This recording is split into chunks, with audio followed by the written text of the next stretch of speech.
오늘은 대강절 세 번째 주간입니다. 한 주 동안의 날씨가 불순했고 또 길이 미끄러워서 여러분들 많이 위험하셨을 텐데 용케 잘 이겨내시고 이 자리에 오셨으니 잘 하시었습니다. 주의 이름으로 환영하고 오늘 여러분 설교의 제목이 나는 베풀고야 말겠다라는 제목인데요. 이 말씀처럼 하나님께서 여러분에게 큰 은혜를 베풀어 주실 줄로 믿습니다. 제가 살고 있는 사택에 공부하는 책상이 있습니다. 그 책상 밑에 플라스틱 바구니가 하나 있어요. 공간이 좁아서 어디 둘 데가 없어서 그곳에 바구니를 하나 뒀는데 공부할 때마다 이게 보통 불편한 게 아니에요. 물론 발을 올려놓기도 하고 뭐 이럴 때 쓰는데 이 바구니가 이삿짐 바구니다 보니까 거칠어요, 마감이. 그래서 날카로운 부분이 있어서 자꾸 다리를 다치고 긁히고 그래서 내다 버릴까 이런 생각도 했지만 또 버릴 수는 없고. 그런데 어제 말씀을 이렇게 공부하면서 있는데 지혜가 떠올랐어요. 그래서 불을 가져다가 이걸 그을렸습니다, 이 바구니를.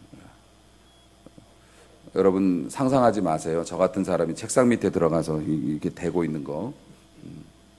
불로 이렇게 그을려줬더니 그 마무리가 덜 된 날카로운 부분들이 매끈하게 잘 녹아서 다듬어졌고요.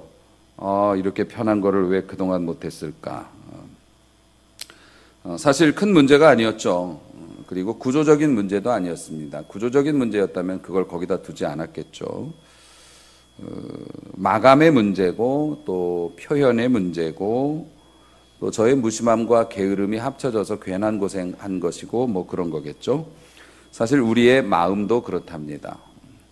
여러분, 우리의 인생에 행복이 있고 불행이 있다고 말하지만 그 행복과 불행을 결정하는 건 우리예요. 내가 불행하다고 생각하면 불행한 거고요. 내가 행복하다고 생각하면 행복한 겁니다.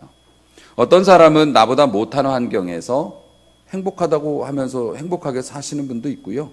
우리보다 훨씬 좋은 환경에서도 정말 불행하게 사시는 분들도 있으니까 사실 우리의 행복과 불행은 환경이 아니라 우리가 결정하는 거죠. 구조적으로 문제가 되었다면 인간관계도 마찬가지입니다.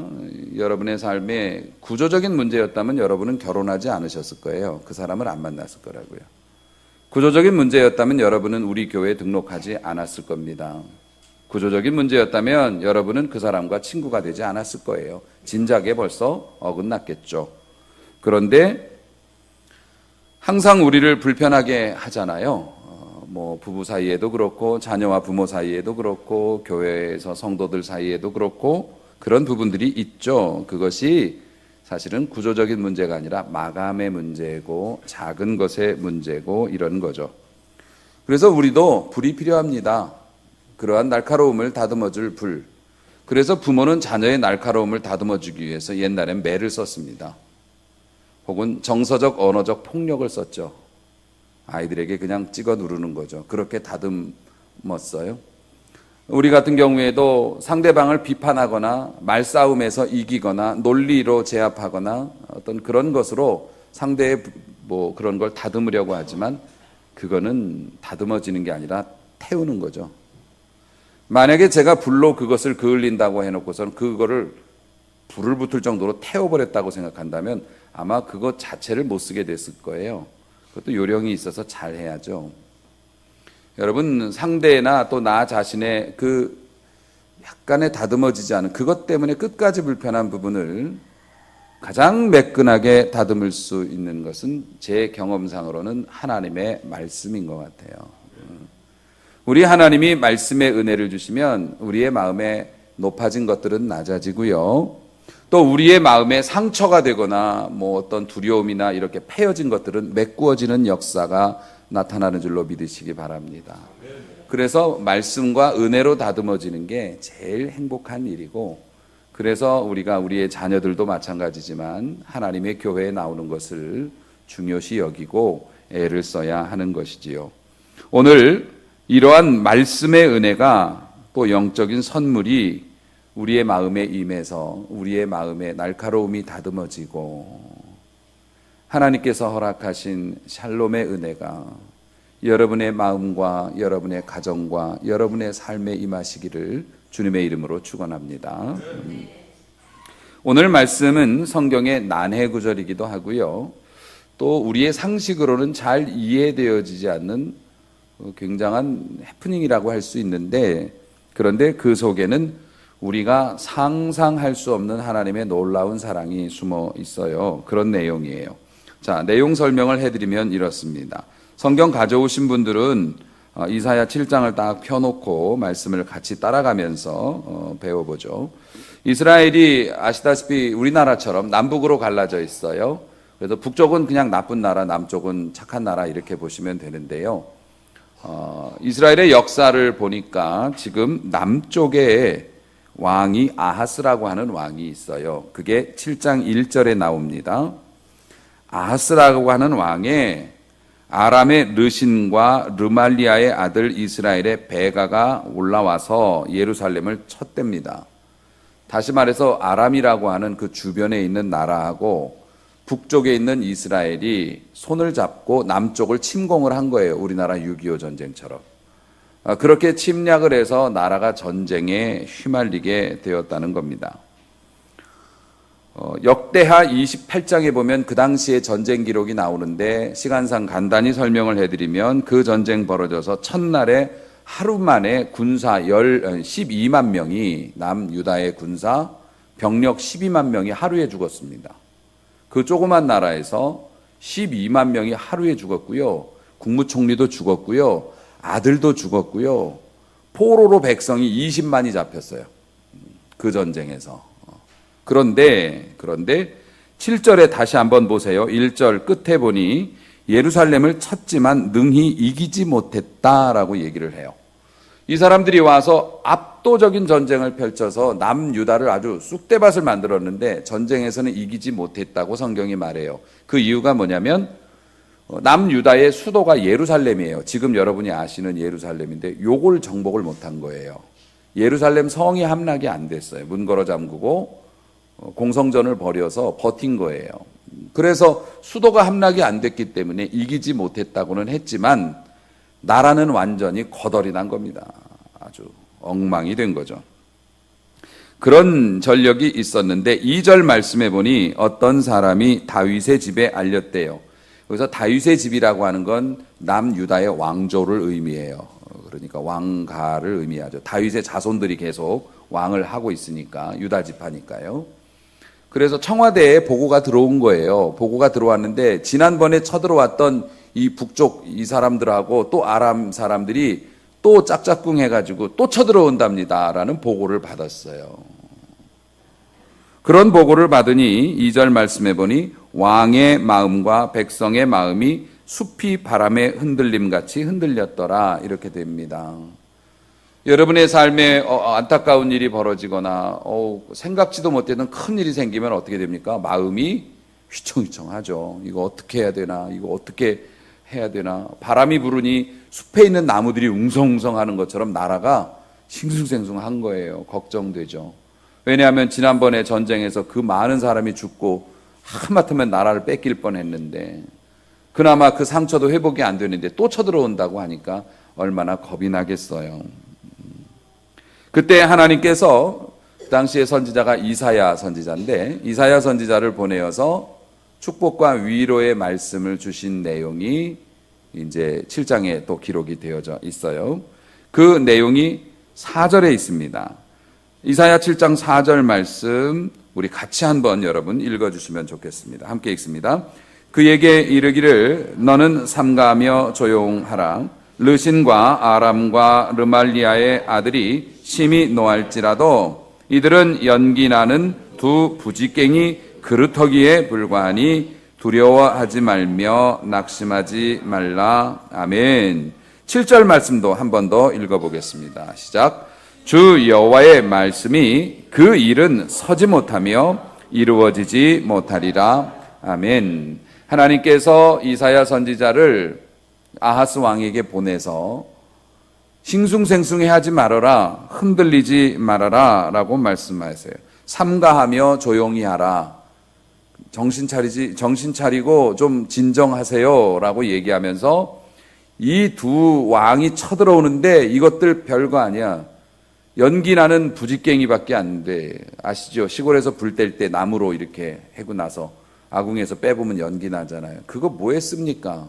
그건 아무 쓸데도 없어요. 불 다 떼고 나면 그냥 갖다 집어넣어 버릴 거예요. 어디 던져 놓을 거예요. 아무것도 아니라는 뜻이에요. 그리고 7절 말씀처럼 그 일은 서지 못하며 북에서 쳐들어온다고 해도 절대로 그 사람들은 뜻을 이루지 못할 거야. 염려하지 마라고 하나님께서 이사야 선지자를 통해서 아하스에게 말씀을 해주세요. 얼마나 감사한 일입니까? 그런데다가 확인까지 해주십니다. 11절 말씀 여러분 11절 같이 읽습니다. 너는 내 하나님 여호와께 한 징조를 구하되 깊은 데에서든지 높은 데에서든지 구하라 하시니 아멘. 이 축복의 말씀을 주시면서 만약에 이게 의심이 되면은 나한테 얘기해봐. 내가 다 들어줄게. 맛배기로. 징조라는 게 뭐냐면 이 일이 너무 엄청난 일인데 하나님이 약속은 하셨지만 이 일이 될까 제가 의심이 되니까 저에게 확신할 수 있도록 뭔가 좀 기이한 일은 보여주세요. 히스기야가 자기가 죽을 병에서 살아날 때 하나님께서 징조를 보여주셨죠. 너 내 말 못 믿어? 그러면 네가 원하는 대로 뭐 얘기해봐. 내가 해줄게. 그랬더니 해시계의 그림자를 앞으로 가는 건 너무 쉬우니까 뒤로 물러나게 해달라고 그런 얘기를 했는데 그걸 또 들어주신 거 아닙니까?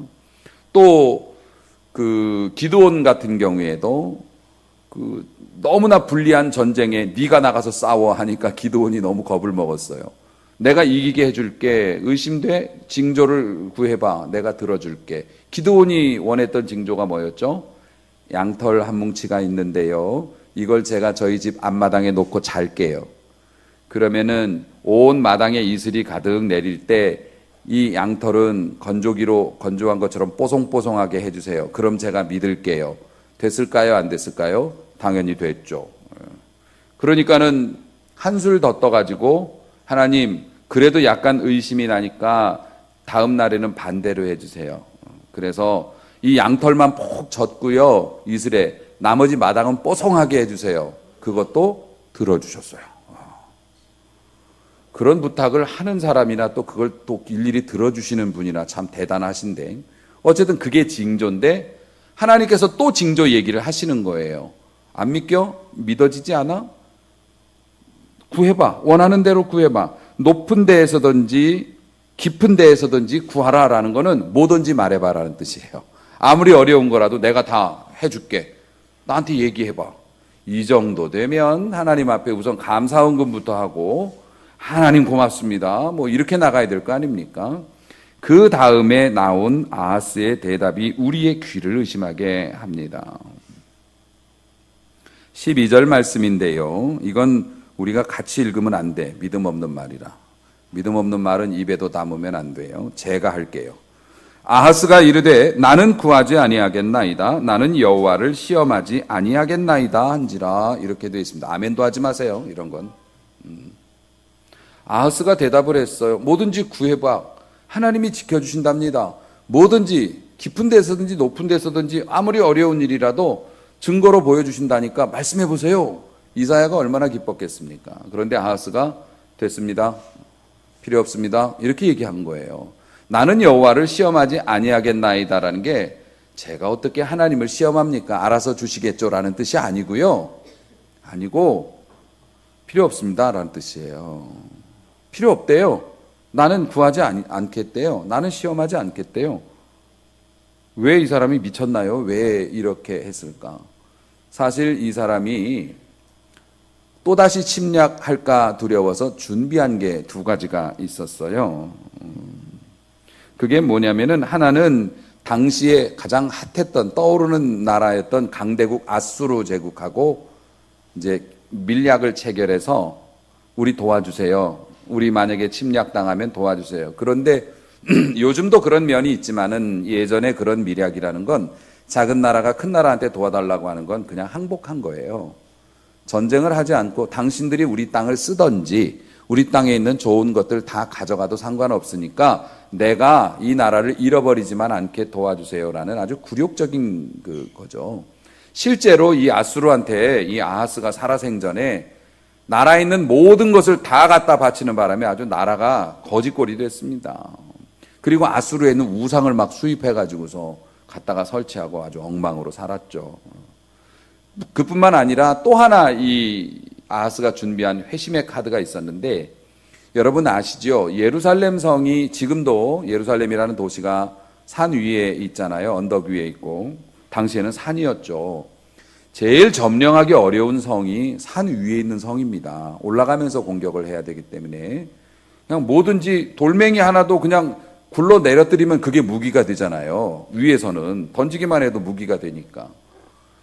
이스라엘 사람들이 예루살렘 성을 이렇게 딱 지키고 이렇게 있어서 지난번에 함락은 안 됐는데, 항상 그 전쟁이 터지게 되면 예루살렘 성에 사는 사람들이 괴로웠던 게 뭐였을까요? 분위기상 물이었어요. 물. 이게 산 꼭대기에 있으니까 물이 없는 거예요. 조금만 있으면은 물이 없어서 죽을 지경인 거죠. 그래서 이 사람이 큰 공사를 하나 했습니다. 예루살렘 그 시가지에서 이렇게 맞은편 골짜기 하나 지나서 맞은편 산 쪽에 보면 기혼이라고 하는 샘이 있다고 해요. 적지 않은 그 수자원이 있는 거죠. 수자원이 있는데 평소에는 그 기혼샘에서 물을 길어서 이렇게 내려서 다시 올라와서 예루살렘에 물을 공급받아가지고 살았던 겁니다. 근데 전쟁 나면 성문을 걸어 잠그면 못 가져오잖아요. 그래서 이 사람이 꾀를 낸 게 뭐냐면은 예수님 당시에도 그 맹인의 눈을 뜨게 했던 실로암 연못이라고 있어요. 그 실로암 연못이 인공 연못인데 인공 연못을 하나 딱 파요. 저수지로 예루살렘 성 안에다가. 그런 다음에 기혼샘에 있는 물을 터널을 뚫어가지고 이 물을 끌어가지고서 여기까지 이렇게 연결하는 이제 수로 작업을 하고 있었던 겁니다. 그 3절 말씀 여러분 한번 7장 3절 보세요. 사람들의 마음이 숲이 바람의 흔들림같이 흔들릴 때 그때 여호와께서 이사야에게 말씀하셨어요. 같이 읽습니다. 너와 내 아들 스알 야숲은 윈못 수도 끝 세탁자의 밭 큰 길에 나가서 아하스를 만나, 이렇게 되어 있습니다. 하나님께서 자세히도 아주 내비게이션처럼 약도를 주시면서 너 여기 가면은 아하스가 지금 있어. 거기가 뭡니까? 윈못이라고 하는 것이 그 기혼샘을 말하는 거예요. 위에 있는 연못, 기혼샘의 끝에 그 수도 물길의 끝에 보면 세탁자의 밭이 있다.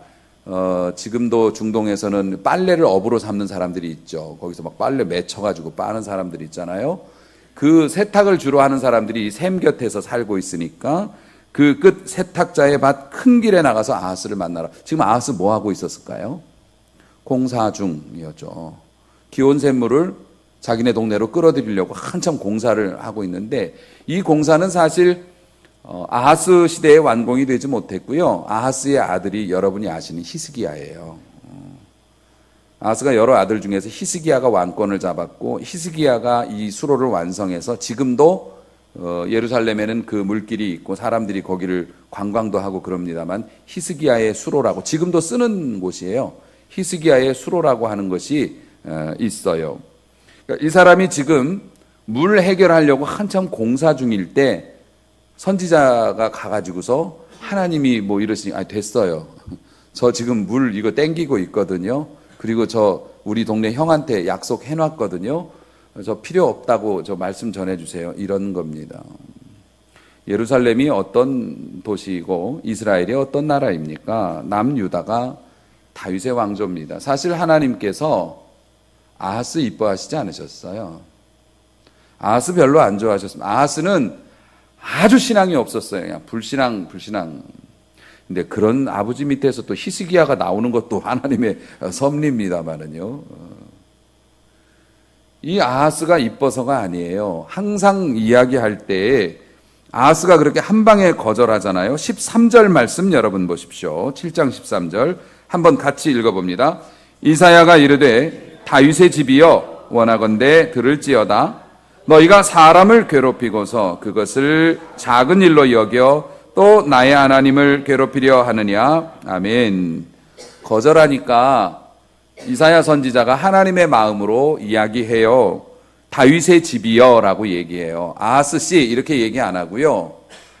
하나님이 그 성을 지키시려고 하는 이유는 아하스가 이뻐서가 아니라 다윗에게 약속한 그게 있기 때문에 그래요. 다윗이 하나님 앞에 성전을 지어 바치겠노라고 하고 나는 하나님의 성전의 문지기가 되고 싶다고 그렇게 고백했을 때 꿈에 나타나셔가지고 내가 너에게 약속을 할게. 네 자손들이 이 성을 지키게 될 거야. 이 성은 영원히 나의 처소가 될 거고 이러면서 많은 약속을 주셨거든요. 그래서 항상 모든 왕들은 다윗의 후손이라고 얘기하고 다윗의 집이라고 얘기해, 남유다를. 그래서 하나님께서 말씀하시는 거예요. 원하건대 들을지어다. 너 내 말 잘 들어 라는 말씀이시고요. 너희가 사람을 괴롭히고서 그것을 작은 일로 여겼냐 라는 건 사실 남유다가 침공을 당하고 어려움을 겪었던 이유가 아하스 왕의 불신앙 때문이었어요. 왕이라는 자가 믿음 생활을 엉망으로 하니, 가장이 되는 남편이 믿음 생활을 엉망으로 하니 가정에 어려움이 닥치는 것처럼 나라가 그런 어려움을 당했어요. 너 때문에 네 백성들이 사람이 그렇게 괴롭힘을 당했다. 너 때문에 너의 불순종 때문에 내 백성이 이렇게 아픔을 당해서 이제는 그러지 말라고 내가 보호해 주겠다고 이야기하는데 너의 백성의 아픔, 내 백성의 아픔을 그것을 작은 일로 여겨서 또 나의 하나님을 괴롭히려 하느냐? 하나님께서는 우리가 고통당하는 거 보면 괴로워하시잖아요. 죄가 있건 없건 간에 자기의 자녀가 고통을 당하면 괴롭지 않은 부모가 어디 있어요? 내 백성이 고생하고 내 백성이 죽어나가는 것은 내가 괴로운 일이므로 내가 그 꼴 못 봐서 구원해 주겠다고 하는데 못 했다고 하나님께서 속상하셨어요. 그리고 나서 사실 저 같으면 너는 3년을 못 가서 멸망할 것이고 너의 자식은 잘못될 것이고 저는 막 그럴 것 같아요. 제 마음 같았으면. 그런데 문맥이 갑자기 바뀝니다. 14절 말씀이죠. 그러므로 네가 그렇게 거절한다면 주께서 너는 징조를 보여주겠다고 했을 때 거절했지만 네가 보기 싫다면 내가 친히 보여주지. 그러면서 이상한 말씀을 하세요. 봐, 처녀가 잉태해서 아들을 낳을 것이고 그 이름을 임마누엘이라 하리라. 임마누엘이라는 건 하나님이 우리와 함께 하신다라는 뜻입니다. 처녀가 아기를 가져서 아기를 낳았는데 그 아기가 그 이름이 하나님이 우리와 함께 하신다라는 뜻이래요. 이게 뭔 얘기입니까? 갑자기 아하스하고 실갱이 하다가 잘 봐 그러면서 메시아에 관한 예언을 해요. 오실 그리스도에 대한 예언을 하는 거예요. 그래서 많은 학자들이 지금까지도 이건 메시아에 대한 예언이 아닐 것이다. 왜냐하면 문맥이 너무 뜬금없으니까. 아하스하고 얘기하다가 갑자기 왜 이렇게 나오느냐. 이렇게 보시는 분들도 있지만 정통 신학을 가지신 분들은 이것이 메시아에 관한 예언이라고 하는 데는 이견이 없어요. 왜냐하면 제가 개인적으로 말씀을 보아도 이사야서는 이 7장 이후로 쭉 나오시는 말씀이 우리가 성탄절에 자주 쓰는 메시아에 관한 그 예언으로 가득 차 있어요. 그렇기 때문에 이것도 그것이라고 보는 게 맞겠고요. 그럼 하나님께서는 왜 갑자기 이런 말씀을 하셨을까요? 제가 이해한 바로는 이것입니다. 네가 내 말을 안 들어도 나는 너희를 포기할 수 없어.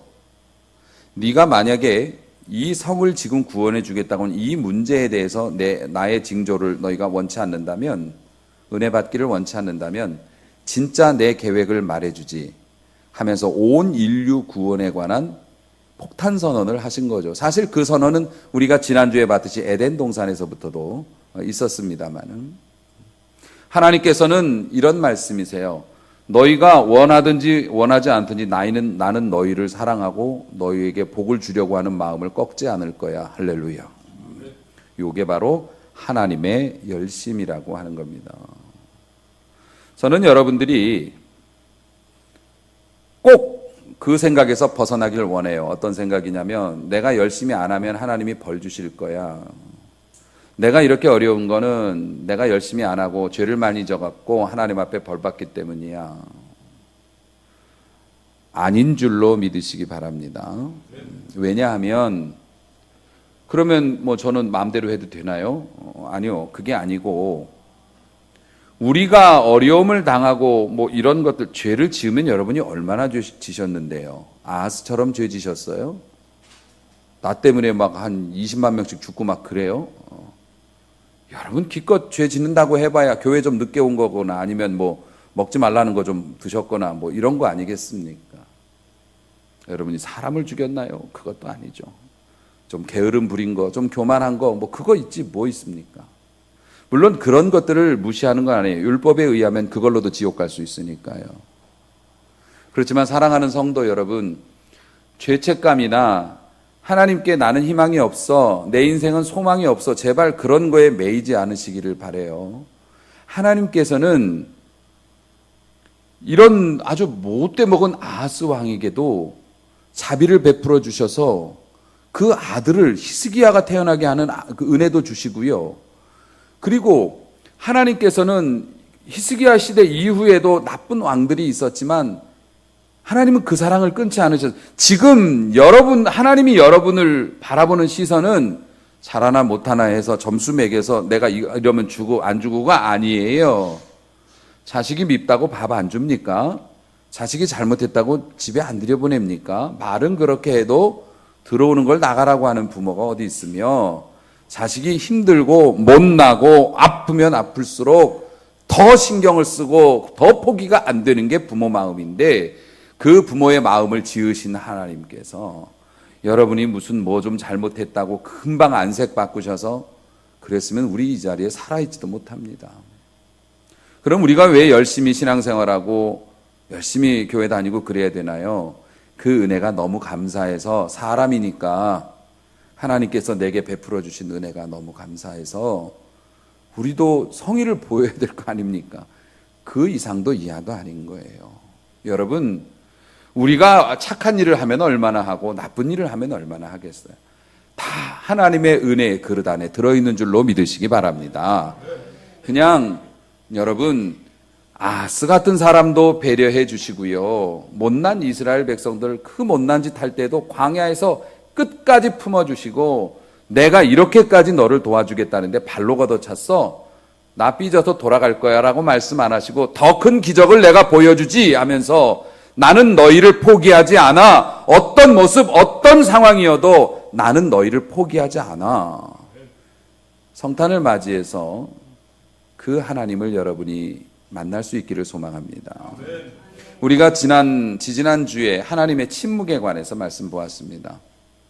이스라엘과 온 인류의 죄로 인해서 하나님께서 말씀도 끊으시고 선지자도 오지 않고 400년간의 그 암흑 같은 시기에 그런데 호련히 한 빛이 있어 그 빛을 따라가 보니 어린아이가 태어났고 그 아이가 우리를 위해서 오신 자신 하나님이시래요. 그래서 우리에게는 구원의 길이 열렸고요. 그 아들 예수의 죽음으로 말미암아 또 부활로 말미암아 영원한 모든 인류에게 소망의 길이 열렸어요. 스스로 침묵을 깨신 하나님.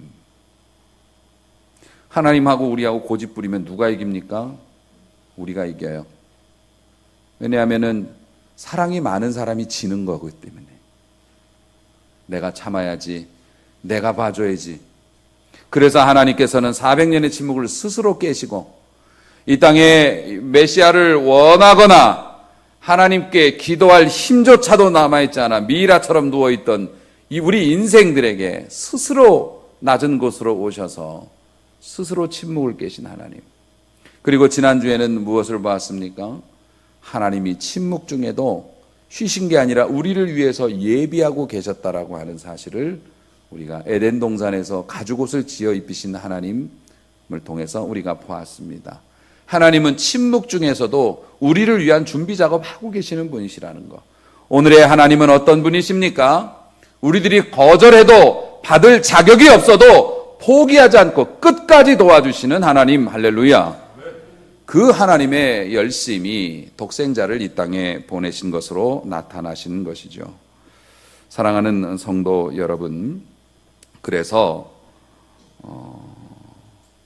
우리가 하나님 앞에서 다시 한번 마음을 새롭게 하기를 원해요. 혹시라도 하나님의 은혜의 약속의 말씀을 우습게 보거나 가볍게 보고 거절한 적이 있었던가, 가끔은 내가 똑똑하다고 생각해서, 아직은 내가 여유가 있다고 생각해서 하나님의 은혜의 기회를 밀어내지는 않았는가, 내가 알아서 할 수 있다고 간섭하지 마시라고 그렇게, 그런 마음이 아니고서는 설명이 안 되는 교만과 게으름을 우리가 부리며 살지 않았던가 돌아봅니다.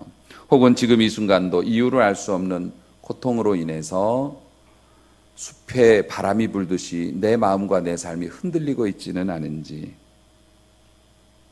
그러한 우리에게 오늘 하나님은 말씀하십니다. 그래도 나는 너를 사랑해. 그래도 나는 너를 버리지 않아.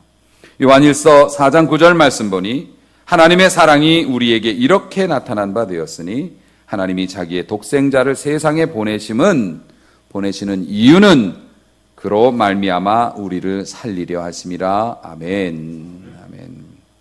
주저앉지 마세요. 포기하지 마세요. 하나님이 포기 안 하셨는데 왜 내가 포기합니까? 좀 더 뻔뻔해지셔도 괜찮습니다. 하나님이 도와주실 것을 믿고 오늘 다시 시작하면 되는 줄로 믿으시기 바랍니다. 아하스가 말 안 들으니 히스기야라는 아들을 주셔서 죽을 병 고쳐주시면서 예루살렘을 지키는 사명을 주셨단 말이지요. 그렇기 때문에 하물며 우리를 버리시겠느냐. 그래서 우리가 사람이라면, 우리가 하나님의 형상을 따라 존재하고 있는, 지음받은 거룩한 존재라고 여러분들이 생각하신다면, 우리가 이사야 선지자에게 하소연하셨던 하나님의 마음을 이해했으면 합니다. 이사야 선지자를 하나님께서 픽업하시면서 하나님께서 내가 너를 왜 불렀냐면 하시면서 속내를 말씀해 주신 내용이 이사야 1장에 나오는데요. 이런 말씀이 있어요. 하늘이여 들으라, 땅이여 귀를 기울이라. 여호와께서 말씀하시기를 내가 자식을 양육하였거늘 내가 자식을 키웠어. 그런데 그들이 나를 거역하였도다. 하나님께서 광야 시절부터 이스라엘을 붙잡아서 나라 만들어 가나안 땅을 도로 회복시켜 다 먹고 살게 해주셨는데 그들이 나를 거역했다. 3절에 보니 소는 그 임자를 알고 나귀는 주인의 구유를 아는데 이스라엘은 알지 못하고 내 백성은 깨닫지 못해. 하나님께서 너무 속상하신 거예요. 그래서 내가 너를 불렀어. 왜냐하면 20절 말씀 보면 너희가 거절하면 배반의 칼에 삼켜지리라. 배반의 칼이라고 하는 것이 자기들이 뽑은 칼이에요. 하나님이 뽑은 칼이 아니라고요. 우리가 하나님을 잊어버리고 배반하면 그게 칼이 돼서 우리를 삼킨다고. 그거 보고 싶지 않아. 너희들이 나를 떠나고 나를 멀리하는 거, 그걸로 인해서 망하는 거 내가 보고 싶지 않아. 그래서 하나님께서 선지자도 보내시고 오늘 여러분 이런 말씀도 듣게 하시고, 그래서 우리는 하나님의 은혜가 너무 감사해서 하나님이 주신 사랑이 너무 커서 놀라고 감사하는 절기, 이게 성탄절인 거죠. 포기하지 마세요. 여러분, 하나님의 은혜의 그 사이즈는 여러분의 생각보다 훨씬 큰 줄로 믿으시기 바랍니다. 물론 하나님 그렇게 만만하게 보시면 안 돼요. 하나님의 진노의 크기도 굉장히 크고 무섭지만 우리는 예수 안에서 구원받은 사람들이니까 하나님의 너그러움 속에 자신을 맡기고요, 하나님의 말씀으로 위로를 받고, 따지지 마세요. 묻지도 마세요. 말씀을 믿고 오늘 주어진 하나님의 마음이 그것이 진실이라고 믿고 다시 기도해 보세요. 다시 도전해 보세요. 다시 시작해 보세요. 가능할까 불가능할까 확률을 따지지 마시고 하나님이 원하시는 일이면 믿음으로 행하세요. 믿음으로 일어서 보세요. 역사가 나타날 줄로 믿습니다. 하나님의 사랑에서 오는 이 희망이 그것을 믿는 여러분의 삶과 가정에 더 풍성하게 임하여 주님이 주시는 진정한 샬롬의 은혜를 누리시기를 주님의 이름으로 축원합니다.